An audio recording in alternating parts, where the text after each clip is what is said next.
name is Nancy Adams, and on behalf of the South Bristol Historical Society, I welcome you all here. Our speaker tonight is Steve Signell, who has returned to Heron Island nearly every summer of his life. During COVID, Steve renewed an interest in genealogy and the history of Heron Island. His family cottage now hosts the fourth generation, starting with the Rogers family from Conway, Massachusetts. Tonight, we'll hear about the earliest summer residents of Heron Island and the people of South Bristol and Christmas Cove who facilitated the new rusticator economy. Now a little bit about Steve. He was trained as a forest ecologist and has been working in the field of geographic information science, which we know as GIS, since 2005. In 2011, he founded his company, Frontier Spatial, a company specializing in database and mapping solutions for clients in the fields of ecology and the environment. Raised in Michigan, Steve and his family now live in Vermont, and every year they look forward to their Heron Island summer adventures. So put your hands together for Steve. Excellent. Thank you, Larry, and all the Historical Society folks for putting a lot of this information together and making my job a lot easier. So again, I'm Steve Signell. I've been coming here every summer, actually, my whole life. And it's funny, so I just want to say before I start, I live in a little town called Long Lake in the Adirondacks, where it's a 13-mile long lake. And it's very much like South Bristol, and about 500 people, maybe South Bristol has a little more than that, but in the summer it ballooned up to 4,000 or something. So as a local, I got to, experience the whole, the locals kind of complain, oh, I have to wait to pull out of my driveway, in the summertime, or, the stores are crowded. But the reason I say this is because in Long Lake, there was one little group of cottages way at the north end of the lake, and the only access was boat access. And so these people would come into town, they'd park their cars, they might buy some at the store, and then they'd disappear and be gone for however long they stayed there. And then they'd come and they'd leave. And I saw those people and I'm like, that's us, that's Heron Island. We kind of show up and we go, and then we don't interact much with the locals, which is kind of a drag, but it's, that's how I imagine you thinking of Heron Island as sort of this sort of like a nebulous place where these people go and do whatever they do. So I will try to illuminate a little bit about the early history of it. I had hoped to do a tour after this. We get some people to go tour it a little bit, but since we have no wharf, we might have to postpone that to another year. So let me jump in. One more thing. I gave a talk in Greenfield, Massachusetts. It was very similar, where I had to explain what South Bristol was to them. And now I'm going to flip it over and have to explain what Greenfield is. And hopefully I'll try to keep this to 45 minutes or less. There's a lot of slides, but it's mostly pictures, so that's good. Okay, so I'm going to be mostly focusing on the early history until the hotel burned down. Many of you are aware there might have been a hotel there. This is a very early picture of it. So I'll be talking about the story of how a bunch of wealthy Greenfield, Massachusetts folk decided it was an intentional community. They decided to buy this island and turn it into a summer community. And all the way through until World War I, basically, this island was a pretty big part of Greenfield's wealthy community, but also South Bristol with the steamboat coming there, and a lot of interaction both ways on and off the island, a lot more until the hotel burned down, until it became sort of a private island by default. So, but I'm also going to touch on a few other things. It really tells a story about the boom of manufacturing in the Connecticut River Valley, the boom, rise and fall of the Maine fishing industry, the slave trade in the Civil War, the transportation revolution in the late 1800s, the rise of the tourism economy, also women's role in society. There's some interesting characters on the island that I'll talk about. So you know this already. Here's South Bristol. Here's a picture of South Bristol in the 1880s. Greenfield, Mass. Where is that? Has anyone been to Greenfield, Massachusetts? All right, good. A few people. Greenfield, Massachusetts is way out here. It's right on the Connecticut River and two other big rivers. So this is what it looks like today. It's kind of a medium-sized city. Back in the 1800s, it was a mill town. And you can see the river is right here. There's all sorts of mills along it, big railroad lines. So it's all set up to be a very successful town in that period. They had tool factories. They invented lots of tools. My descendants were the Rogers. They invented this miter planer. We have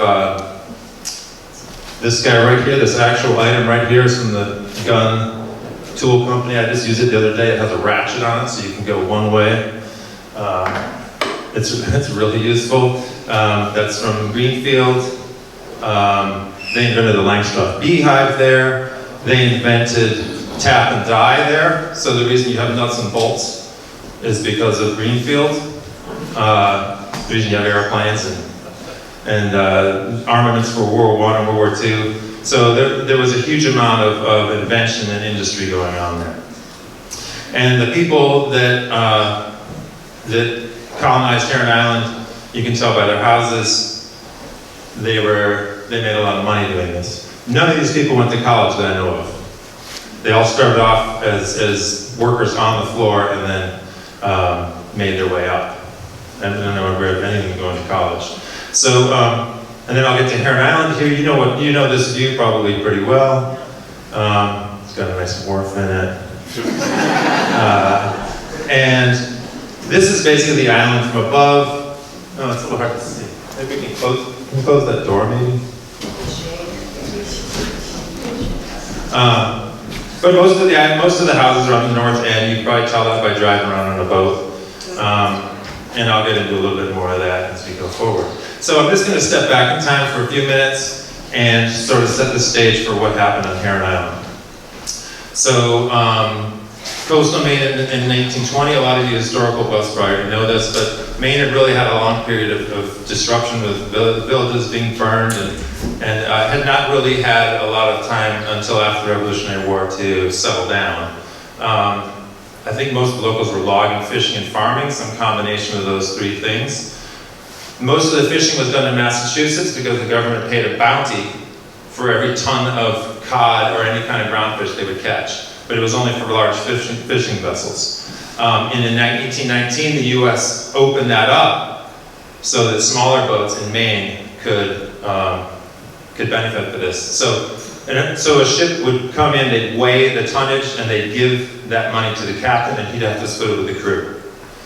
So this created a huge fishing boom in Maine. So Maine was at the very start of a very prosperous time, especially on the coast here. In western Massachusetts, it was already dotted with little factories, mills, hundreds and hundreds and hundreds of mills on every tributary. And they were just about to undergo this incredible boom that I just alluded to.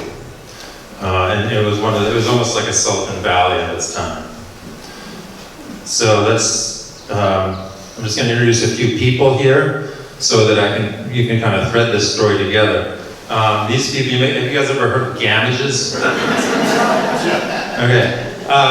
Well, so these folks figure prominently in Heron Island history as well as South Bristol. This is Thomas Gamage. He was a lifelong seafarer. He was born just at the right time to take advantage of the fishing industry boom. He's the brother of A&M Gamage, who built the shipyard. The older brother, he's the eldest, I believe. Now in Conway, Massachusetts, these are my descendants. There's three of them. David was a prominent tool manufacturer. He's the one that made the miter saw. Edwin was a hotelier and ran grocery stores. He's my great-great-great uncle. And then their sister, Clarissa, was my great-grandmother. So they were born right around the same time as Thomas Gamage. Another couple names is Levi Gunn. He was born also in Conway. He worked as a blacksmith. And by the time 1850 rolled on, he was in Greenfield working in the Greenfield tool factory. making planes and plows. And then there's one other interesting character, Francis McGee Thompson, who's probably most responsible for Heron Island becoming a community. He was born as a farmer. He had a pretty adventurous youth, which I'll get into a little bit, before he settled down in Greenfield and raised a family. He became a probate judge. He wrote the history of the town of Springfield in 2 volumes, probably 1,800 pages. So he was like the town historian of that town. You can look him up. Okay, so these folks, there's Conway down here and Coleraine up there. They eventually ended up in Greenfield. I'm going to skip forward to 1850. The fishing is booming in Maine. You probably already know some of this. It's the #1 cod producing state in the country. There was sort of a triangular trade route where Maine would ship salt cod down to the plantations, and the ships would carry that to Europe to bring the cotton, and then they'd bring salt back to the US. So there was a very lucrative triangular trade route going on. I mean, they were selling other fish too, but this was a major part of it. So in 1850, South Bristol was flourishing. It was canning, boat building, fishing, and Thomas Gamage was listed as a fisherman. He had several children, including Albion P. Gamage, who is the one that built the Coveside Inn, the Russell House, across the cove there when he was a little older. And these guys had founded their shipyard, which I'm sure the locals know all about. So one other kind of funky fact that I found out was that in the 1850s, all these artists came up to Acadia and painted these paintings. And when they came back to New York City, they showed the paintings, and it spurred a huge interest in the Rockefellers and the Vanderbilts and so on, and building summer places in Acadia.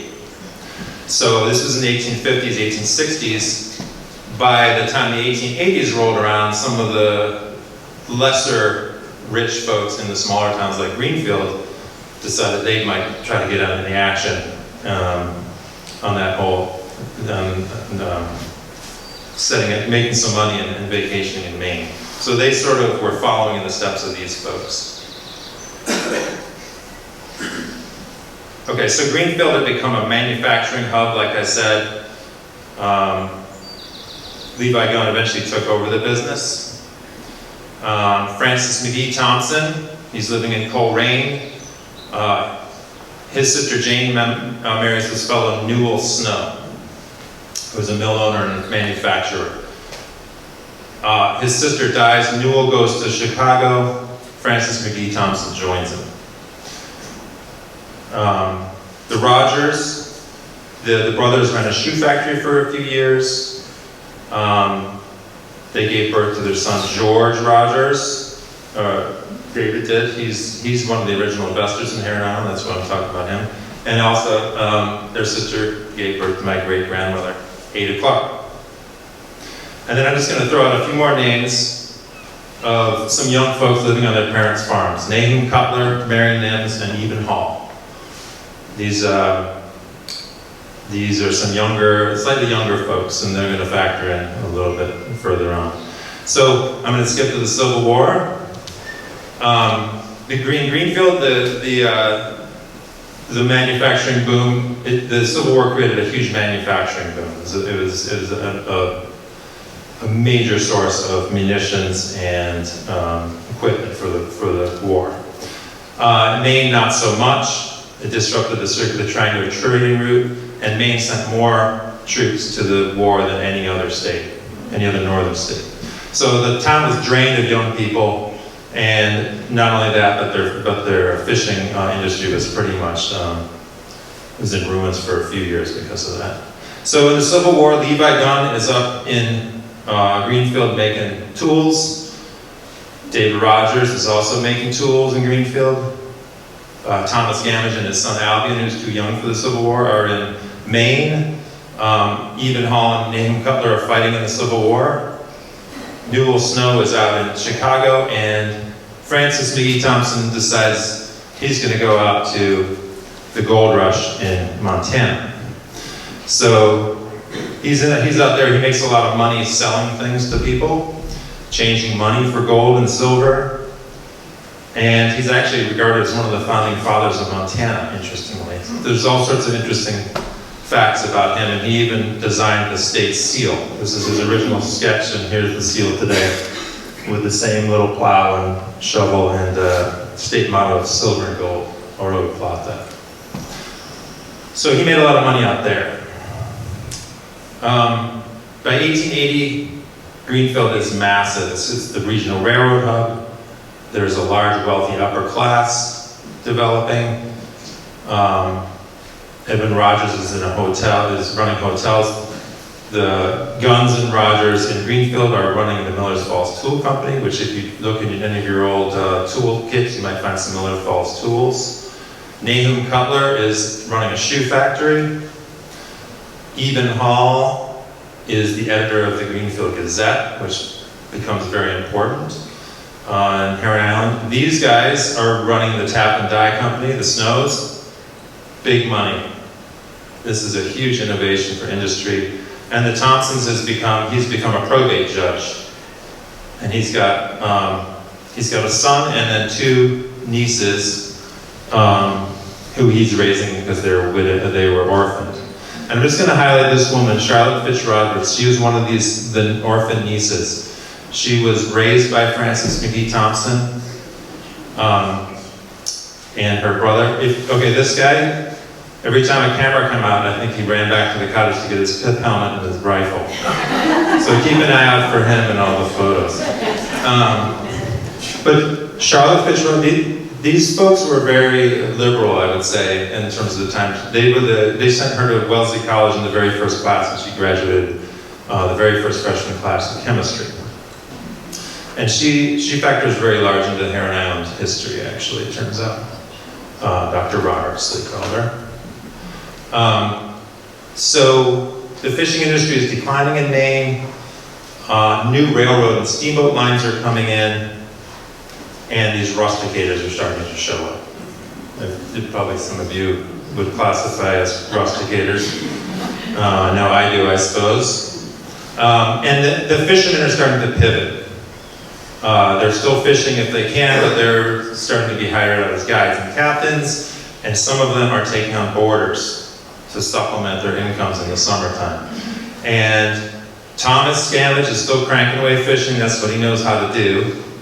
But some people in Christmas Cove have opened up boarding houses. So this is Manly Brewer's boarding house, which I believe was just right there. Is that house still there? It's right there, yeah. It's right there. Yes. Excellent. So Manly Brewer is one of these folks. Also across the cove was Albion Gamage. That is his house. I believe that the Coveside Inn was built around that house. Although I'm not totally convinced, but I'm told that's true. So the stage is set. Now I'm getting to Heron Island history here. In 1885, a party of wheelmen went out to Heron Island to scope it out, a bunch of Greenfield folks. This is from the Boston Globe. The next year, May 16th, they come again. These Greenfield folks and the ex-governor and some other prominent gentlemen. And then on May 24th, they've purchased the island. It's the New England Land Association, or the New England Land Company. They formed this company, and they had dreams of developing across New England, apparently. So now they have the island. What are they going to do? In summer of 1886, this was a photograph taken in 1886 by Francis Nibbs Thompson, the son of Francis McGee Thompson. This is the view.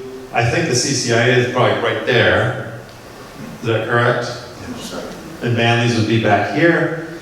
This is where they stayed while they were waiting for the construction on Heron Island to be performed. Here's Francis on the island in 1886 with his mother. And then there's Ed Fox with his rifle and pith helmet. and Ella Fox, his wife. And he would be sort of Francis Nibbs Thompson's elder stepbrother, I guess you could say. So at this time there was no you couldn't get to Heron by steamboat. The steamboat went right past Heron on the way to Rockland. So these folks had to take, you could also get a railroad, but that didn't come anywhere near Heron Island either. So what they did that summer was they took a steamer to Booth Bay and then they hired a sloop to Christmas Cove. There was also, people could potentially take a stagecoach. This is actually the stagecoach. This is Charlotte Roberts on the stagecoach from Damariscotta to South Bristol. And then this is the road in South Bristol. I'm not sure whether she's walking it or what. But these are the actual stagecoach apparently. So they've now constructed a pier on the island. This is the very first picture of Heron Island. You can barely see Christmas Cove in the background. Here's a view looking uphill. There's hardly any trees, there's no houses, there's a little shed, but they have a nice pier going. It's very low. And then they built this clubhouse. So this is looking up the hill from the dock, and that thing on the right is what they call a clubhouse. And that's right here on the island. And if you go on the west shore today, it was right where this little house is. If you're going down the west shore of Heron Island, there's the north shore. It's sort of the second, third house in. So they built this clubhouse on August. They have an opening, they have a party. People come from Bath, people come from Greenfield, the Christmas Cove. These are the Chinese lanterns they hung out. And then immediately, the next day, they decide, instead of having a clubhouse, they want to turn it into a hotel. And they hire a surveyor who surveys the island. You can see that I think it goes up to plot 262. So they were going to have 262 houses out here. And it would basically transform this island into something that looked like this.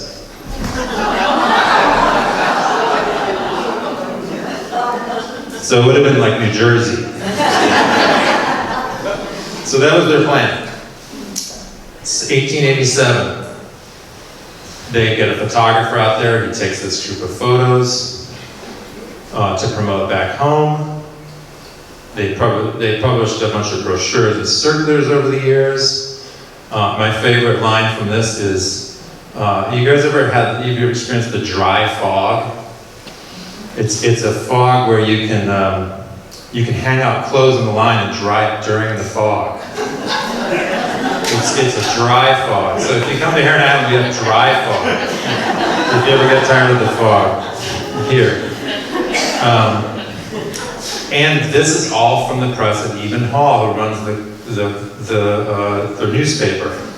So he's cranking out hundreds and hundreds and hundreds of articles about Heron Island over the years.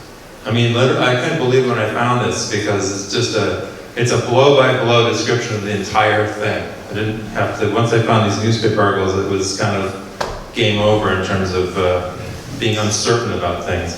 And because these guys have pull in town, they lobbied the Portland and Booth Bay Steamboat Company, and now you can see Heron Island is on the steamer route. So now you can get to Heron Island by steamer. You don't have to hire a sloop, you don't have to go on a stagecoach. You can just go straight to Heron Island. And they eventually got it down where you could leave Greenfield in the morning and you could be at Heron Island by dinner. So you catch the train to Bath, I think, and then you get on the Wywerna or one of those steamboats and you'd be at Heron Island by dinner. So they could work the system, and they did. So here's some pictures of some of the Heron Island folks showing up. This is Booth Bay Harbor, I believe. And then here they are on the island. There was a little horse-drawn cart, carry your stuff, your luggage up to the hotel or the annex. Here's the Enterprise, which many of you may have known. Here it is at the Heron Island Wharf, unloading folks. And the wharf used to stick off in a totally different direction with the skiff float on the right. If we do a tour, I'll show you what that looks like. This is the hotel. They opened it up as a hotel. They're running it as a hotel now. You can see it's actually kind of under construction in the back here. This is not really completed, but it's not very big. So they built an annex, and I'm just going to talk a little bit about the locals who helped with all this. So Albion Gamage was a major was the main guy. He was the Coveside Inn, okay, the Russell House, and then it was called the Coveside Inn. So Albion Gamage was a big player out there for many years. There's the Coveside Inn. And that house, oh. Okay, Alan and Hattie Foster, they built this house down at the end of the cove, which I believe is still there. They were out there for years, helping out with the management of the hotel. William Jordan, this was his house. Remember this old, the wigwam? Such a cool house, which I don't think is there anymore. He moved that up from a fish shack on the shore, apparently. Uncle Benny Andrews, well, you can probably barely, does a rough picture. He built this little house over in this cove, over by the gap. And all those folks were on the island for many, many years, doing the actual labor. And then the architect of these buildings I'm going to show you was a guy named Jefferson Coburn up in Lewiston. And you might recognize some of those buildings. He was pretty well known. So here's the hotel annex, which is right uphill from the tennis court. It's a very large building. And then they built 4 cottages that year. One for the Thompsons, one for the Snows, one for the Guns, and then one extra one that ended up getting sold to Ed Fox. And there's the pith helmet again. So this is the Alpha cottage, the first cottage to be completed. This is the Thompsons. There's the tennis court. You can see there's no trees. That's this cottage right here, in case you're wondering, from Christmas Cove. Here's the North Shore. There's the Bennetts, and the next one up is Alpha. The Snows, Newell Snow was brother-in-law to Francis McGee Thompson. This is his cottage. That's this one. If you're looking at the East Shore. And then 2 more cottages, the Barnacle, which is the one I own currently. Very small, doesn't have a kitchen. They ate at the hotel. And the Gun Cottage, which is probably the most iconic one on Heron Island. The Barnacle is actually kind of back in the woods right there. You can't really see the Gun Cottage because it's right in the middle of the island. And all of these cottages have a 270-degree view when they were built. I think the only one that can say that now is maybe Point of View over here. Maybe a couple others. So here's the cottages originally. The original 4 cottages in the hotel and then a store. Now people can actually come and start spending the summer there. So here's Charlotte Roberts and her sister on the porch, and the Snows and all these folks recreating. And Albion P. Gamage becomes the caretaker. He owned stock in the company. He was the clerk. They ran the post office, the store, the bowling alley. They delivered milk. They basically ran the island in the summer. They were indispensable. Here he is, bringing some of the island kids around in the cart. Kind of like Arnold Gamage did when I was a kid with the Jeep. We'd all hop on the Jeep. Here they are bringing some cows over. This is Albion Gamage again in the top hat. Yeah, that's a good one. Edwin Rogers, my great uncle, he comes to the island in 1888, and he comes back and he runs the hotel for the next 11 years. He's got experience, he loves it up here. So he ran the hotel. They started expanding the hotel. We got a new extension in the back. 1890s, the investors are getting nervous. They've only built 4 cottages in 4 years. So they kind of goad the investors into building some cottages. So 6 cottages get built there. And one of them is sold to Charlotte Roberts. And she starts bringing up all these wealthy people to the island, colleagues and students. And she was one of the first 7 women to get a PhD from Yale. In 1894, this is her right here, chemistry. And she went on to become the head of the Wellesley chemistry department. So these cottages were built in 1890, some of them as rentals. So now we've got a bunch more cottages on the island. Here is a picture from 1890 or so, before the kind of iconic post office building on the North Shore was built. This is Albion Gamage's store. And this is what it would have looked like with the big giant hotel and the annex kind of looming over everything. They dissolved the New England Land Company and kind of scaled things back to do a Heron Island Land Company. This is a group of people in the so there's a lot of pictures like this. You can tell the caretakers, the locals, because they're not wearing suits some of the time. This is Captain Alan Foster. This is my great aunt Doris. And my great grandmother's in this picture too, up here. I think this was their first trip to the island. And this little girl is my grandma, right there, in 1892. So that's when we started going up there. In 1893, they built a post office, a bowling alley, and a casino. Here's the first. And the alley and Gamage becomes the post office. There's the post office. You can see it originally was a little smaller. It got added, and this is the bowling alley back here, sticking off the back. And the local kids would make money. I think your granddad, Sam, maybe setting up the bowling pins for people in the summer. So now they have a post office. The captains in the industry can kind of work remotely now because they have mail, and actually they got up to two mails a day. So they could communicate next day. This building back here is the casino, which is very similar inside to this in some ways. I'll show you a couple of interior pictures later. So now we've built we've built a few more cottages. The island's almost built out. We have our cottage on the south end, built by another Greenfield person. And this is how it looks. Now we got the post office bowling alley on there. You can see there's a nice new wharf there. So this is during this period, it was Greenfield was emptied out and came to Heron Island in the summer. So here are all these people again. Who are all these people? Well, they were definitely WASPs. Okay, they were white Anglo-Saxon Protestants. They were almost all abolitionists, Congregationalists, and Republicans. So it was a very narrow, I mean, that might be similar to the history here. I don't know. But it was kind of a subset of the society. And Edwin Rogers he had this puritanical kind of, everything's going to have to be in good taste, everything's going to be chaste and pure. So there was a lot of church services, and there was a kind of a puritanical vibe during this period, I believe. And they were manufacturers, judges, bankers, politicians. This is a picture of the Greenfield Club, like the country club, and all these folks were Heron Islanders. And this is all the land they owned in Greenfield. They were all over the place. They owned a lot of the town, basically. And industries, I've gone over a little bit.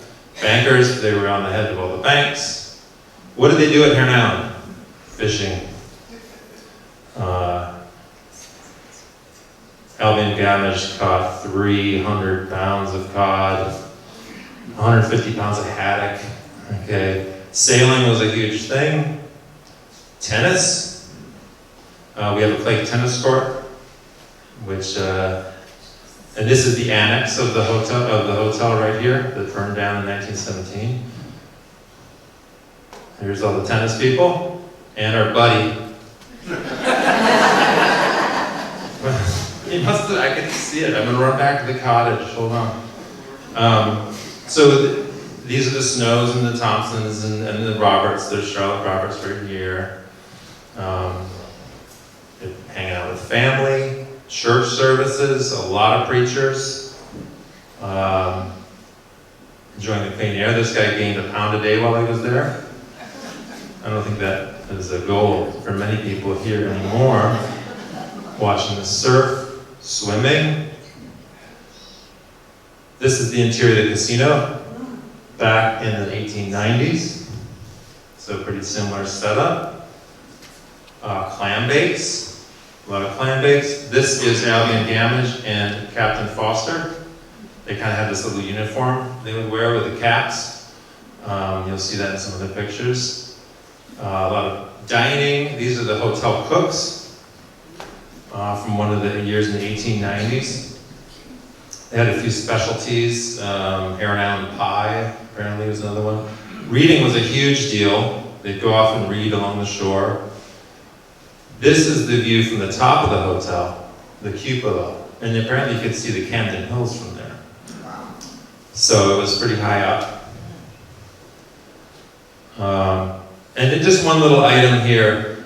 I just mentioned shopping because you guys have an article in the in your newsletter about the Abenaki folks who sold items over in the Cove. And I found this picture the other day of their tent. And this thing was always in our cottage. And it is an Abenaki root club. And I always wondered what the heck it was. And then I heard a story on Maine Public Radio about root clubs. And I looked it up and I was like, this has got to be from that little shop right here. I think later they built an actual building here. And I know I have several Abenaki artifacts from that. There's about the one today. So Eben Hall dies in 1901. Greenfielders kind of start to wane. A lot of teachers and academics start buying cottages. Edwin Rogers died also, and Albion Gamage takes over the hotel for a couple years, and then he quits Heron Island, and that's when he expanded the Russell House. So I think that into an actual inn, I think that his experience as a hotel keeper for those couple years may have encouraged him to just go do it himself in Christmas Cove. And the new cottages are built by folks from not Greenfield. They built a croquet court, which still kind of exists, although it's not quite as nice as that. They keep expanding the hotel. This guy, Arthur Race, takes over, who's a fascinating character, and he has booze shipped in, he picks people up and dumps them in the water, he set up a pool hall in the upstairs, and here he went on to manage the Copley Plaza, and this is him. He was a vehement anti-prohibitionist, and this is him serving the very first drink in Massachusetts to the governor and the senator after prohibition was repealed. So he's kind of an interesting cat. And there's a really interesting video of him on Heron Island in 1930, which involves some partial male nudity, which you should check out. I won't say anything more. So this is what it would have looked like around 1908. They have an ice house now, bringing it over from South Bristol, and we're storing it on Heron Island now to deliver around instead of bringing it over repeatedly. Here's the hotel annex, been colorized obviously. We've had street lights, street lamps around the island and little walkways. Now they've expanded the hotel again, around 1909, and we're coming to the end, close to this. Charlotte Roberts is now the head of the chemistry department. She never married, because once you got married, you had to quit academia. So she and her sister was also a teacher. They never married anyone. They stayed in that cottage until they died, and they brought up, things are loosening up for women a little bit. Women are starting to take over island affairs. And a lot of her students that she brought up there ended up buying cottages. This is my cottage. This is one of her chemistry students, Clara Bird. And all of these women, at one time, 7 out of the 20 cottages in Heron Island were owned by women that didn't have a spouse. This was around 1910. So it's pretty interesting. And if any of you knew John Stevenson or Chuck Stevenson, his aunts were students of Dr. Roberts. So Albion, like I said, Albion Gamage had moved on to other things. He passed on the caretaker job to William Jordan. And by this time we have pretty much built out the island. Only 2 cottages were built after this. Now everyone starts dying. Franklin Snow dies. The hotel doesn't open one season. And really what's happening is, this is the last known picture of the hotel. This is an article from Greenfield, and people are just starting to use their automobiles to go on vacation. So the days of steamboats and railroad-based tourism is basically over. And the hotel is in decline. 1915 was a big year for South Bristol.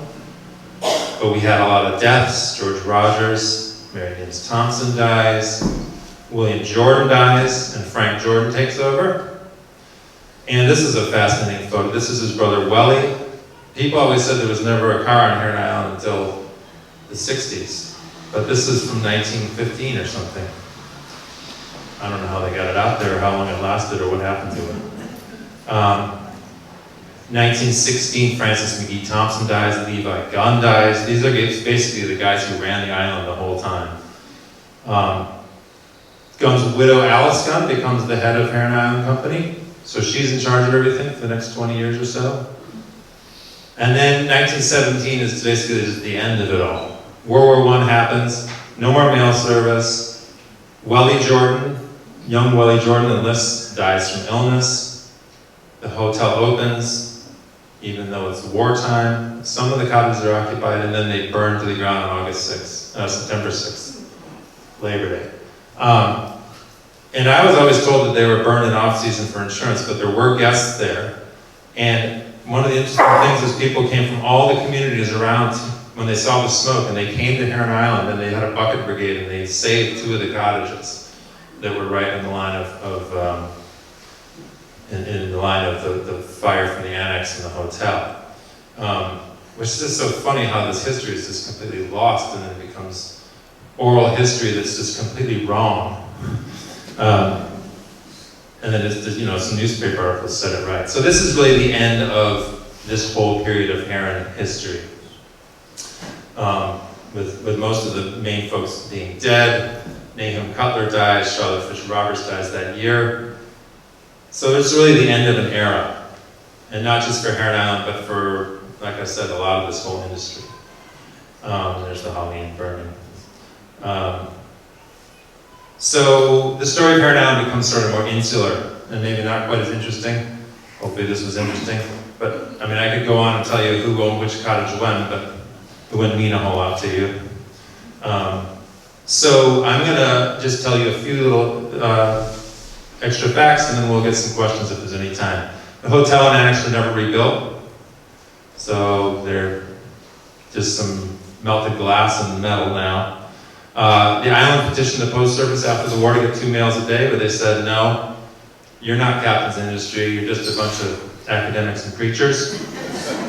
Which we really still are. There's tons of academics out there, largely thanks to Charlotte Fish Roberts. We have descendants of the Thompsons and Snows and Rogers still on the island. Frank Jordan was a caretaker for 40 years. Tons of great stories about him. And then he was succeeded by this guy, who some of you may have known, Arnold Gamage. And when I was a kid, he was the man, giving people Jeep rides and just being an all-around fun guy. And we've had 2 caretakers since, Chet Pinkham and Joe Luxick, but they're still alive. So you can go ask them if you have any questions about that period. So, last thing, Alice Gunn, she built a little house on the old hotel site, which you can still see today. And the casino still stands, here it is. Not too different than, this was a lot of books in it. Maybe there's a couple things. Oh yeah, the post office is now a shop, and we have a little co-working space in there now. And the Heron Island Company was dissolved in 1950. One last note. We used to have kind of a good relationship with the CCIA. This is a picture of 2 Heron Islanders who were in the finals of the tournament, apparently, in 1938. This is John Stevenson. Some of you guys might remember him. He was a legendary baseball player for South Bristol and an incredible tennis player. This is some Heron Islanders at the pool. And we used the CCIA as our landing until the 60s, and then we started using the Coveside Inn. And this is kind of what I remember when I was a kid in the 70s. Which brings us back full circle to Albie and Gamage. And of course now we're down at the end of the cove. So that's it. I hope there's some time for questions. I don't know how long that took. I'd like to thank these organizations, and these books are all excellent if you haven't read them. Those are great resources. So with that, I'll take some questions. Yes? Who was the island purchased from when it was purchased by the Who was the island purchased from? It was purchased from the state. There was some debate about who owned it, and there were some people who, there's a couple families who raised sheep there in the summer. But it's, yeah, it was basically from the state, because no one could decide who owned it. Yes? You mentioned streetlights in the early 1900s. Where did the electricity come from? They were naphtha or some kind of oil. There's never been any electricity out there, yeah. So someone had to go around and light those things every night. It was one right out front of our cottage too. Yes, right there. Is there any history of what went on out there during Prohibition? You've got it. Well, the only thing I know is that movie that Arthur Race made in 1930, where he and a group of about 12 men go out there and wander around in the off-season and get drunk and do some interesting things. But I'm not sure if there's, I'm not aware of any particulars about Heron Island in the 1930s. Yes, right there.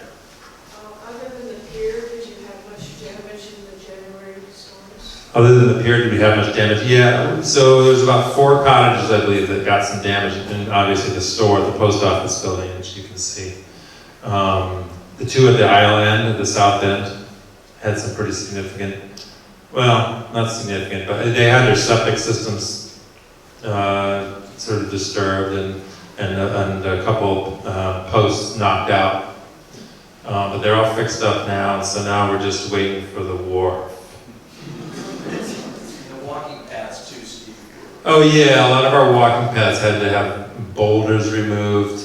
I mean, unbelievable amounts of, I don't know if it happened around here, but all the garbage and flotsam and jetsam, actually all this got concentrated into these piles up in the woods. And across the trail, it's these snarls of old bayberry roots, and I mean, it's all cleaned up now, and actually the island's the cleanest I've ever seen it, because it took all that plastic garbage that was spread out along the shore, and it put them in these little piles where we could just go and clean it up. But I mean, I don't know how many trash bags we've gotten out there, like 50 contractor bags. Yeah, right here. Mike, what was the population at the heyday of it, and what is the population now? During the heyday of the hotel, I think they said there could be up to 200 people on the island at once, because the hotel could hold 100 and some, and then the cottages as well. Right, there's 24 cottages, and I would say that if it gets above 100, that's a lot. That would be like peak. We have a clam bake in early August, and that's usually got about 60 people or something. So I mean, it just would have been incredible to be there when the hotel was there, to see what it was like with the strangers just wandering everywhere, and you know, maybe it's like you guys over here. But it just fascinates me. If I could go back in time and do one thing, I'd go back to Heron Island and wander around one day during the hotel era. Any other questions? Yes. What can you tell us about the rumor of the treasure that's buried on Heron Island? Did it storm, perhaps? Oh yes. Well, I'm not going to tell you where it is.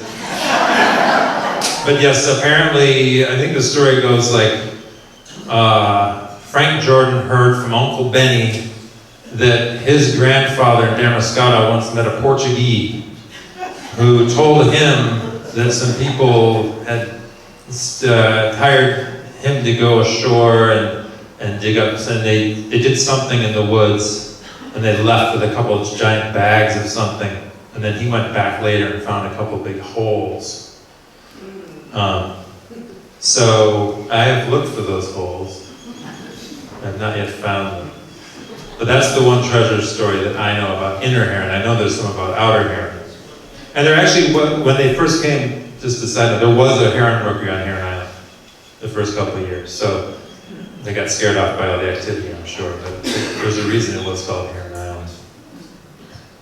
Anything else? Yes?